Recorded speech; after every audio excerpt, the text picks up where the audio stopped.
ದೇವರಿಗೆ ಮಹಿಮೆ ಉಂಟಾಗಲಿ. ಈ ದಿನಗಳಲ್ಲಿ ನಾವು ನೋಡುವಾಗ ಕ್ರೈಸ್ತರ ಸಂಖ್ಯೆ ಗಣನೀಯವಾಗಿ ಇಳಿಕೆಯಾಗುವುದನ್ನು ವಿಶ್ವದಾದ್ಯಂತ ನಾವು ಗಮನಿಸಬಹುದಾಗಿದೆ. ಅದಕ್ಕೆ ಅನೇಕ ಕಾರಣಗಳಿದೆ. ಆದರೆ ವಿಶೇಷವಾಗಿ ಕ್ರೈಸ್ತರ ರಾಷ್ಟ್ರ ಎಂಬುದಾಗಿ ಕನ್ಸ್ಕೊಳ್ತಕ್ಕಂಥ ಯುನೈಟೆಡ್ ಕಿಂಗ್ಡಮ್ ಇಂಗ್ಲೆಂಡ್ನಲ್ಲಿ ಚರ್ಚಿನ ಹಾಜರಾತಿ ತುಂಬ ಕಡಿಮೆ ಆಗಿದೆ. ಅಂದರೆ ಚರ್ಚಿಗೆ ಬರ್ತಕ್ಕಂಥ ಜನರು ಏನಾಗಿದ್ದಾರೆ ಅಂತಂದರೆ ತುಂಬ ಕಡಿಮೆ ಆಗಿದ್ದಾರೆ ಎಂಬುದಾಗಿ ನಾವು ನೋಡ್ತೇವೆ. ಮಾತ್ರವಲ್ಲ, ಜರ್ಮನಿಯಲ್ಲಿ ಸಾವಿರಾರು ಗಂಟಲೆ ಜನರು ಪ್ರತಿ ವರ್ಷ ಚರ್ಚ್ ಸದಸ್ಯತ್ವವನ್ನೇ ತ್ಯಜಿಸ್ತಾ ಇದ್ದಾರೆ ಎಂಬುದಾಗಿ ನಾವು ನೋಡ್ತೇವೆ. ಮಾತ್ರವಲ್ಲ, ಫ್ರಾನ್ಸ್ನಲ್ಲಿ ಯುವತಿಯರು ಚರ್ಚಿಗೆ ಬರೋದನ್ನೇ ಬಿಟ್ಟು ಬಿಟ್ಟಿದ್ದಾರೆ ಎಂಬುದರ ಕುರಿತಾಗಿ ನಾವು ನೋಡ್ತೇವೆ. ಡೆನ್ಮಾರ್ಕ್ನಲ್ಲಿ ಚರ್ಚ್ಗಳು ಖಾಲಿ ಆಗ್ತಕ್ಕಂಥ ಸ್ಥಿತಿಗಳು. ಹೀಗೆ ಹೇಳ್ತಾ ಹೋದರೆ ಅನೇಕ ದೇಶಗಳ ಸ್ಥಿತಿ ಏನಾಗಿದೆಪ್ಪ ಅಂದರೆ ದಿನದಿಂದ ದಿನಕ್ಕೆ ಏನಾಗಿದೆ ಅಂದರೆ ಆ ಕ್ರೈಸ್ತರ ಸಂಖ್ಯೆ ಕಡಿಮೆ ಆಗ್ತಾ ಇದೆ. ಆದರೆ ಅನೇಕರು ಕ್ರೈಸ್ತರು ಎಂಬುದಾಗಿ ಧರ್ಮದಲ್ಲಿದ್ದಾರೆ, ಆದರೆ ಕ್ರಿಸ್ತನಲ್ಲಿಲ್ಲದೆ ಇರತಕ್ಕಂಥ ಕ್ರೈಸ್ತರಿದ್ದಾರೆ. ಆದರೆ ನಿಜವಾದ ಕ್ರೈಸ್ತರು ಯಾರು ಎಂಬುದನ್ನು ನೋಡುವಾಗ, ಯಾರು ಯೇಸು ಕ್ರಿಸ್ತನ ಹೆಜ್ಜೆ ಜಾಡಿನಲ್ಲಿ ನಡೀತಾರೋ ಅವರು ಮಾತ್ರ ನಿಜವಾದ ಕ್ರೈಸ್ತರು.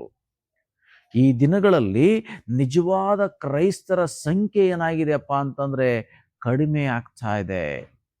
ಯಾಕೆ ಈ ರೀತಿಯಾಗಿ ಇವತ್ತು ಕ್ರೈಸ್ತ ಜನರ ಸಂಖ್ಯೆ ಕಡಿಮೆ ಆಗಿದೆ ಅಂದರೆ ಕ್ರಿಸ್ತನ ಅನುಯಾಯಿಗಳು ಕಡಿಮೆ ಆಗಿದ್ದಾರೆ ಎಂಬುದಾಗಿ ನೋಡುವಾಗ ದೇವರ ವಾಕ್ಯದಲ್ಲಿ ಕಾರಣ ನೋಡ್ತಾ ಇದ್ದೇವೆ. ಮೊದಲನೇ ಕಾರಣ, ಈ ರೀತಿಯಾಗಿ ಕ್ರೈಸ್ತರ ಸಂಖ್ಯೆ ಕಡಿಮೆ ಆಗಲಿಕ್ಕೆ ಮುಖ್ಯವಾಗಿರ್ತಕ್ಕಂಥ ಕಾರಣ ಏನಂತಂದ್ರೆ ಮತ್ತಾಯನ ಬರೆಸುವಾರ್ತೆ 24:12 ಈ ರೀತಿಯಾಗಿ ನೋಡ್ತಾ ಇದ್ದೇವೆ.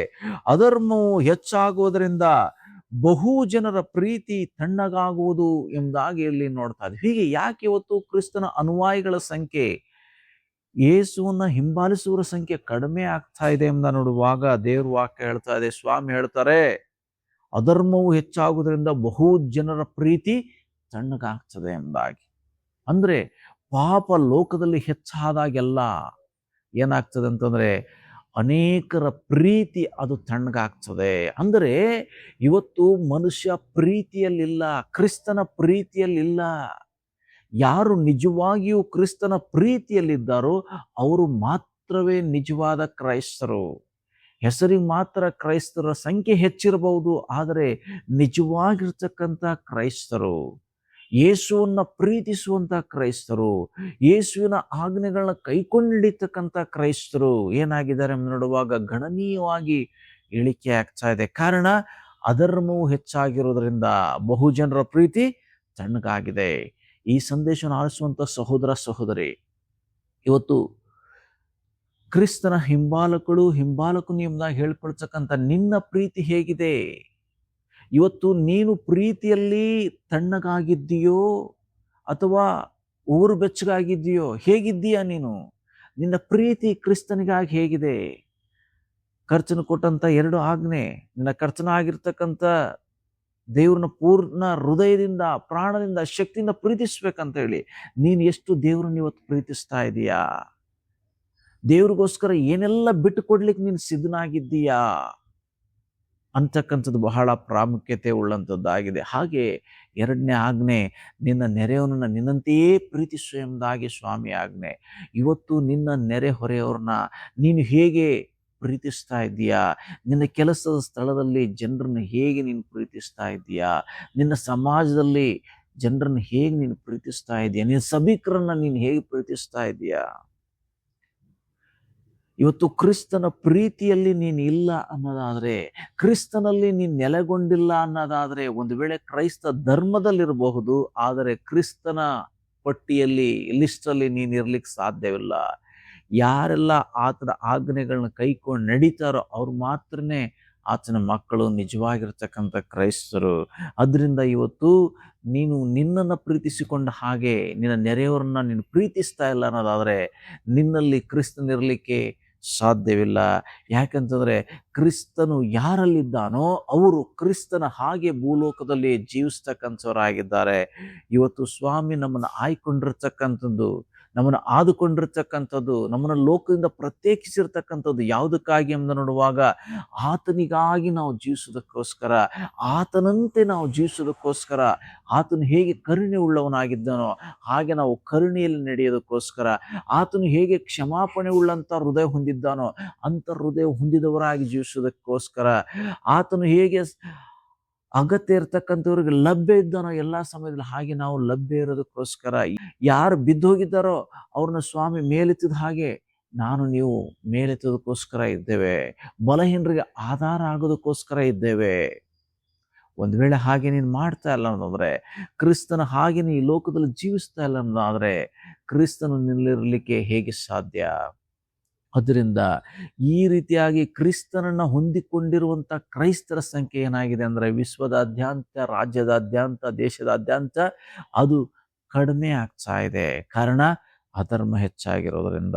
ಎರಡನೇದಾಗಿ ದೇವ್ರ ವಾಕ್ಯದಲ್ಲಿ ನೋಡ್ತಾ ಇದ್ದೇವೆ, 2 ತಿಮೋತಿಯನ ಪತ್ರಿಕೆ 4ನೇ ಅಧ್ಯಾಯ 3ನೇ ವಚನದಲ್ಲಿ ಈ ದಿನಗಳಲ್ಲಿ ಏನಾಗಿದೆಯಪ್ಪ ಅಂದರೆ, ಸ್ವಸ್ಥ ಬೋಧನೆಯನ್ನ ಸಹಿಸಲಾರದ ಜನರಿದ್ದಾರೆ.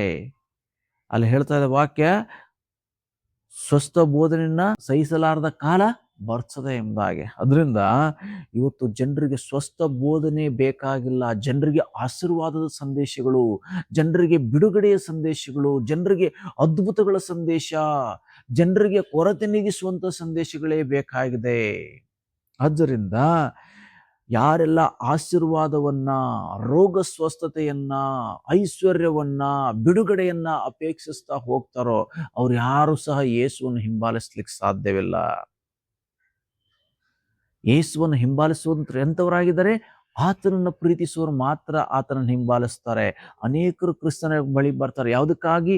ಸ್ವಸ್ಥತೆಗಾಗಿ ಬರ್ತಾರೆ, ಅನುಕೂಲತೆಗಳನ್ನು ಹೊಂದಿಕೊಳ್ಳೋದಕ್ಕೋಸ್ಕರ ಬರ್ತಾರೆ. ಆದರೆ ಇವ್ರು ಯಾರು ಕ್ರೈಸ್ತರಲ್ಲ ಪ್ರೇಯರೇ. ಅದರಿಂದ ಜನರು ಇವತ್ತೇನು ಬೇಕಾಗಿದೆ ಅಂತಂದರೆ, ಸ್ವಸ್ಥ ಬೋಧನೆಯನ್ನ ಕೇಳೋದಿಲ್ಲ. ಸ್ವಸ್ಥ ಬೋಧನೆಯನ್ನ ಯಾವೆಲ್ಲ ಪಾಸ್ಟರ್ಗಳು ಮಾಡ್ತಾರೋ ಅವರು ಸಭೆ ತುಂಬಲ್ಲ. ಅವ್ರ ವಿಡಿಯೋಗಳು ಯೂಟ್ಯೂಬಲ್ಲಿ ಹಾಕಿದ್ರು ಸಹ ಜಾಸ್ತಿ ಜನ ಅವ್ರ ವಿಡಿಯೋಗಳು ನೋಡಲ್ಲ. ಯಾಕಂತಂದರೆ ಜನರಿಗೆ ಸ್ವಸ್ಥ ಬೋಧನೆ ಬೇಕಾಗಿಲ್ಲ, ಅವರಿಗೆ ಮರಳು ಮಾಡ್ತಕ್ಕಂಥ ಬೋಧನೆ, ಅವ್ರನ್ನ ಮೋಸಪಡಿಸ್ತಕ್ಕಂಥ ಬೋಧನೆ ಇವತ್ತು ಜನರಿಗೆ ಬೇಕಾಗಿದೆ. ಆದ್ದರಿಂದ ಇಂಥ ಸ್ವಸ್ಥ ಬೋಧನೆಯನ್ನು ಸಹಿಸಲಾರದೆ ಸುಳ್ಳು ಬೋಧಕರ ಹಿಂದೆ ಹೋಗ್ತಾ ಇರೋದ್ರಿಂದ ಏನೇ ಆಗಿದೆ ಅಂತಂದರೆ, ನಿಜವಾದ ಕ್ರೈಸ್ತರ ಸಂಖ್ಯೆ ಅದು ಕಡಿಮೆ ಆಗಿದೆ. ಮಾತ್ರವಲ್ಲ, 3ನೇದಾಗಿ 1 ತಿಮೋತಿ 4:1 ನಾವು ನೋಡ್ತಾ ಇದ್ದೇವೆ, ಆದರೂ ಮುಂದಿನ ದಿನಗಳಲ್ಲಿ ಕೆಲವರು ವಂಚಿಸುವ ಆತ್ಮಗಳ ನುಡಿಗಳಿಗೂ ದೆವ್ವಗಳ ಬೋಧನೆಗಳಿಗೂ ಲಕ್ಷ್ಯ ಕೊಟ್ಟು ಕ್ರಿಸ್ತ ನಂಬಿಕೆಯಿಂದ ಭ್ರಷ್ಟರಾಗುವರೆಂದು ದೇವರಾತ್ಮನು ಸ್ಪಷ್ಟವಾಗಿ ಹೇಳುತ್ತಾನೆ ಎಂಬುದರ ಕುರಿತಾಗಿ ಇಲ್ಲಿ ನಾವು ನೋಡ್ತಾ ಇದ್ದೇವೆ. ಅದರಿಂದ ದಿನಗಳು ಹೋಗ್ತಾ ಹೋಗ್ತಾ ಏನಾಗ್ತದೆ ಅಂತಂದರೆ, ಸೈತಾನನು ತನ್ನ ಸಮಯ ಕಡಿಮೆ ಇದೆ ಎಂದಾಗ ಆತನೇನು ಮಾಡ್ತಾನಂದರೆ, ತೀಕ್ಷ್ಣವಾಗಿ ಆತನು ಹೋರಾಟ ಮಾಡುವನಾಗಿರೋದ್ರಿಂದ, ಅವನು ವೇಗವಾಗಿ ತನ್ನ ಕೆಲಸವನ್ನು ಮಾಡುವನಾಗಿರೋದ್ರಿಂದ ಏನು ಮಾಡ್ತಾನಂತಂದರೆ, ಅನೇಕರನ್ನ ಏನು ಮಾಡ್ತಾನೆ? ವಂಚಿಸ್ತಾನೆ. ಹೇಗೆ ವಂಚಿಸ್ತಾನೆ ಸೈತಾನನು? ಅನೇಕ ಸೇವಕರುಗಳ ಮೂಲಕವಾಗಿ ಸೈತಾನ್ ಬರ್ತಾನೆ. ಆ ರೀತಿಯಾಗಿ ಸೇವಕರು ಎಂಬುದಾಗಿ ಹೇಳ್ಕೊಳ್ತಕ್ಕಂಥವ್ರು ಒಳಗಡೆ ದೂರ್ಕೊಳ್ತಾನೆ. ಹೇಗೆ ದೂರ್ಕೊಳ್ತಾನೋ ಗೊತ್ತಿಲ್ಲ. ಅವರ ವೀಕ್ನೆಸ್ ಮೂಲಕವಾಗಿ ಸೈತಾನ್ ಅವರೊಳಗೆ ಪ್ರವೇಶ ಮಾಡಿ ಏನು ಮಾಡ್ತಾನೆ? ಕಾರ್ಯ ಮಾಡ್ತಾನೆ. ಸ್ವಸ್ಥ ಬೋಧನೆಯಿಂದ ಅವ್ರು ಏನು ಮಾಡ್ತಾರೆ ಅಂದರೆ, ತಿರುಗಿ ಅಸತ್ಯವಾದದ್ದನ್ನ, ದೇವರಿಗೆ ವಿರುದ್ಧವಾಗಿರ್ತಕ್ಕಂಥ ಬೋಧನೆಗಳನ್ನ ಮಾಡ್ತಾ ಅನೇಕರನ್ನ ಮೋಸಗೊಳಿಸುತ್ತಾ ತಾವೂ ಮೋಸ ಹೋಗುತ್ತಾ ಅವರು ನಿತ್ಯ ನಾಶನದ ಕಡೆಗೆ ಹೋಗ್ತಕ್ಕಂಥವ್ರು ಆಗ್ತಾರೆ ಎಂಬುದಾಗಿ ದೇವರಾತ್ಮ ಸ್ಪಷ್ಟವಾಗಿ ಇಲ್ಲೇ ತಿಳಿಸೋದ್ರ ಕುರಿತಾಗಿ ನಾವು ನೋಡ್ತಾ ಇದ್ದೇವೆ ಪ್ರೇರೆ. ಅದರಿಂದ ಇವತ್ತು ಕೆಟ್ಟ ದಿನಗಳಾಗಿದೆ. ಈ ದಿನಗಳು ಕರ್ತನ ಬರುವಿಕೆಗೆ ಹತ್ತಿರದ ದಿನಗಳಾಗಿವೆ. ಆದ್ದರಿಂದ ವಂಚಿಸುವ ಆತ್ಮಗಳ ನುಡಿಗಳಿಗೆ ಕಿವಿಗೊಡದೆ ನೀವು ಸ್ವಸ್ಥ ಬೋಧನೆಗಳಿಗೆ ಕಿವಿ ಕೊಡಬೇಕಾಗಿರ್ತಕ್ಕಂಥ ಅವಶ್ಯಕತೆ ಇದೆ. ಆದ್ದರಿಂದ ಈ ಎಲ್ಲ ಕಾರಣಗಳಿಂದ ಇವತ್ತೇನಾಗಿದೆ ಅಂತಂದರೆ, ಮನುಷ್ಯನ ಪ್ರೀತಿ ತಣ್ಣಗಾಗಿದೆ, ದೈವಿಕ ಪ್ರೀತಿ ತಣ್ಣಗಾಗಿದೆ. ಅದರಿಂದ ದೈವಿಕ ಪ್ರೀತಿನ ಹೊಂದಿಕೊಂಡಿರೋಂಥವ್ರ ಸಂಖ್ಯೆ ದಿನೇ ದಿನೇ ಕಡಿಮೆ ಆಗ್ತಾ ಇದೆ. ಅದರಿಂದ ನಾವೇನು ಮಾಡಬೇಕಾಗಿದೆ ಅಂತಂದರೆ ಬಹಳ ಎಚ್ಚರಿಕೆಯಿಂದ ಇರಬೇಕು. ನಮ್ಮ ಮಕ್ಕಳನ್ನು ಆರಾಧನೆಗಳಿಗೆ ಕರೆದುಕೊಂಡು ಹೋಗ್ತಕ್ಕಂಥದ್ದು, ದೇವಜನರ ಸಹವಾಸದಲ್ಲಿ, ದೇವರ ವಾಕ್ಯದ ಸಹವಾಸದಲ್ಲಿ ನಮ್ಮ ಮಕ್ಕಳನ್ನು ನಾವು ಬೆಳೆಸ್ತಕ್ಕಂಥದ್ದು ಬಹಳ ಮುಖ್ಯವಾಗಿದೆ.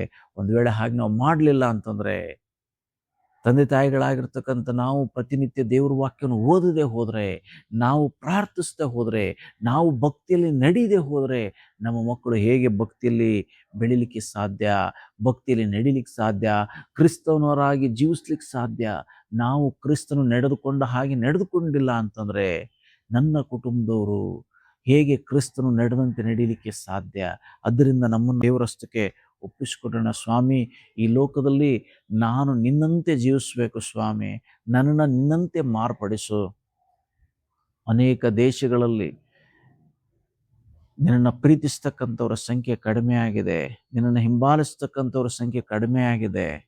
ಅದರಿಂದ ಸ್ವಾಮಿ, ನಾನು ಪ್ರೀತಿಯಲ್ಲಿ ಕಡಿಮೆ ಆಗಬಾರ್ದು, ಪ್ರೀತಿಯಲ್ಲಿ ತಣ್ಣಗಾಗಬಾರ್ದು, ನಿನ್ನಿಂದ ದೂರ ಹೋಗಬಾರ್ದು ಸ್ವಾಮಿ. ನಿನ್ನಲ್ಲಿ ಯಾವಾಗಲೂ ನಾನು ನೆಲೆಗೊಳ್ಳಬೇಕು, ನಿನಗೋಸ್ಕರ ಫಲ ಕೊಡಬೇಕು, ನನಗೆ ಸಹಾಯ ಮಾಡು ಎಂಬುದಾಗಿ ಪ್ರಾರ್ಥಿಸೋಣ. ಸರ್ವಶಕ್ತನಾಗಿರೋ ಪ್ರಭು, ಈ ಸಮಯಕ್ಕಾಗಿ ಸ್ತೋತ್ರ. ವಿಶ್ವದಾದ್ಯಂತ ನಿನ್ನ ಪ್ರೀತಿಸುವವರ ಸಂಖ್ಯೆ ಕಡಿಮೆ ಆಗ್ತಾ ಇದೆ. ನಿನ್ನ ಆಲಯಗಳು ಅದು ಖಾಲಿ ಆಗ್ತಾ ಇರೋದನ್ನು ನಾವು ನೋಡ್ತಾ ಇದ್ದೇವೆ ಸ್ವಾಮಿ. ಅದರಿಂದ ಇವತ್ತು ನಾನು ನಿಂತಿದ್ದೇನೆ ಸ್ವಾಮಿ, ನಾನು ಬೀಳದಂತೆ ಕಾಪಾಡು. ಇವತ್ತು ಯಾರೆಲ್ಲ ನಿನ್ನ ಮಾರ್ಗದಲ್ಲಿದ್ದಾರೋ ಇವರು ಕೊನೆಯವರೆಗೂ ಅಪ್ಪ ನಂಬಿಕೆಯನ್ನು ಬಿಡದೆ ಹಿಡಿದುಕೊಳ್ಳುವಂತೆ, ನಿನ್ನಲ್ಲಿ ನೆಲೆಗೊಂಡು ನಿನಗಾಗಿ ಜೀವಿಸುವಂತೆ, ನಿತ್ಯ ಜೀವನ ಹೊಂದುವಂತೆ ಸಹಾಯ ಮಾಡು. ಹೀಗೆ ಸ್ವಾಮಿ ಬಿದ್ದು ಹೋಗದೆ ಇವರೆಲ್ಲರೂ ದೃಢವಾಗಿರಲಿಕ್ಕೆ ಸಹಾಯ ಮಾಡು. ಈ ಸಂದೇಶನ ಆಲಿಸುವಂಥ ಪ್ರತಿಯೊಬ್ಬರನ್ನ ಆಶೀರ್ವಾದ ಮಾಡು. ಇನ್ನೂ ಹೆಚ್ಚಾದ ಭಯದಲ್ಲಿ, ಭಕ್ತಿಯಲ್ಲಿ, ನಂಬಿಕೆಯಲ್ಲಿ ಅಭಿವೃದ್ಧಿಪಡಿಸು ಸ್ವಾಮಿ. ನಾವು ನಿಮ್ಮನ್ನು ಪ್ರೀತಿಸುತ್ತಾ ನಿಮಗೋಸ್ಕರ ಹೊಳೆಯುವಂಥ ಜ್ಯೋತಿರ್ಮಂಡಲಗಳನ್ನಾಗಿ ನಮ್ಮ ಒಬ್ಬರನ್ನ ಮಾರ್ಪಡಿಸಬೇಕಾಗಿ ಪ್ರಾರ್ಥಿಸ್ತೇವೆ. ಹಾಗೆ ಮಾಡೋ ದೇವರಾಗಿರೋದಕ್ಕಾಗಿ ಸ್ತೋತ್ರ. ಯೇಸು ಹೆಸರಲ್ಲಿ ಪ್ರಾರ್ಥಿಸ್ತೇವೆ ಪರಲೋಕ ತಂದೆಯೇ, ಆಮೇನ್. ಈ ಸಂದೇಶ ನಿಮಗೆ ಆಶೀರ್ವಾದಕರವಾಗಿದ್ದರೆ ದೇವರಿಗೆ ಮಹಿಮೆ ಮಾಡಿ ನಿಮ್ಮ ಸ್ನೇಹಿತರೊಂದಿಗೆ ಇದನ್ನು ಹಂಚಿಕೊಳ್ಳೋದ್ರ ಮೂಲಕವಾಗಿ ಅವರು ಸಹ ಆತ್ಮಿಕವಾಗಿ ಬಲ ಹೊಂದಲಿಕ್ಕೆ ಪ್ರೋತ್ಸಾಹಿಸಬೇಕಾಗಿ ವಿನಂತಿಸ್ಕೊಳ್ತೇನೆ.